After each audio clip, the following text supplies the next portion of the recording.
And so, you started working with like, you had your stuff getting uploaded to like SoundCloud and Bandcamp. And you started working with Pacific Plaza and all of that. But how did you like actually start getting your music out there, more organically for people to listen to? Yeah. So probably just like posting on Reddit, sharing on social media, using tags correctly. I know that's like just kind of like best practice hygiene. Yeah. But like if you're focused on like, just like letting people find it normally through social media and stuff, like it does make a difference. Right. So I would definitely say like do that. If you know that like most people that like vaporwave or something are in the US, like don't post it at 3 a.m. Wait till tomorrow. Yeah. Or schedule the post. That way people are usually coming home. Or for like a big thing for me with Groovy is that I'd usually post around like 5 p.m. because that's when I used to just like scroll on the internet for like an hour, like just to clear my brain out. Right. So I was like, I'll post around the time that like people probably are at home, like just trying to waste time. You know what I mean? So think about stuff like that. And probably the biggest thing, again, I talk about this all the time, but like probably community. Yeah. Find a collective, find some other collaborators, find someone you can make music with, because just one, you'll learn new things about making music. Definitely. Yeah. 2, you'll like make a cool friend out of it. And then 3, like if you both have like even small fan bases, like if you both have one fan, well now you both have 2 fans because they're gonna find about you through them, so on and so forth. So you can imagine a world where you both have like, let's say 1,000. Yeah. Now you just doubled your, you know what I mean? So collaborations, just be in community, and then collabs, and just honestly just be a dope member of the community. Don't like make fun of people just because you're having a bad day. Like be nice to people, even though it's the internet and like they but it's just kindness goes a long way. And I'm not saying you should be kind to like best your music career, but just be kind because the right thing to do, but doing the right thing sometimes has positive results. Yeah, exactly. You know what I mean? Yeah. So just be a cool person and don't like make fun of people and Yeah. Nice. Yeah. So that makes a lot of sense because if I like an artist, but then I like go online and find out that they're being a fucking asshole to everyone on like Reddit, I'm gonna be like, yeah, exactly. Listening to this guy feels kind of weird. Like I don't know. Yeah. Yeah.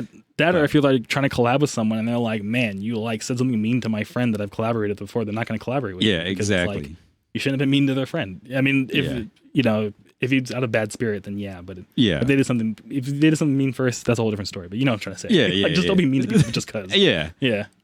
And I like how you brought up, the whole, point about like collaboration and like if you collab with an artist that has one fan and you have one fan, now you doubled your fan base and you have 2 fans. So I mean, it sounds like collaborations are like a big part of like what you do. Yeah. And so I know you had that collaboration with Tupperwave recently, VTEC, that one's sitting at like 150,000 streams right now. Like, and it's a fucking banger too. So I mean, like absolutely, like every time I hear that start of like the car revving and she's like, we're gonna go like turbo by the end of summer. I'm like, thank you. So I mean, how did that whole collaboration process like come along, and what was it like working with Tupperwave himself? Yeah, it was really cool. So because I'm the kind of funny in the vaporwave scene, because if I'm not mistaken, I'm like the only person clearing their samples right now, or I'm sure there are other people are, but like. I think you're more vocal about it, like more probably out there about it. Yeah. Just because I want, again, going back to like why am I doing music? I want other creators to know here is a path. So if you are a bedroom producer who samples, this is a solution for you. Hit up Trackloop. Yeah, exactly. And they don't sponsor us, by the way. No, It's just other streaming services are available. Yeah, or other sampling. But so working with Tup, I was just like, hey Tup, I'm like a fan, and can I collab with you? And he was like, yeah. And I was like, yes. So then I was like, because my sampling's weird, let me go find a sample. So I went through Tracklib, found 3 samples, sent it over to them, and they're like, I like this one the most. And I was like, bet. So what I usually do is just for every sample, I try to do the tennis game of back and forth.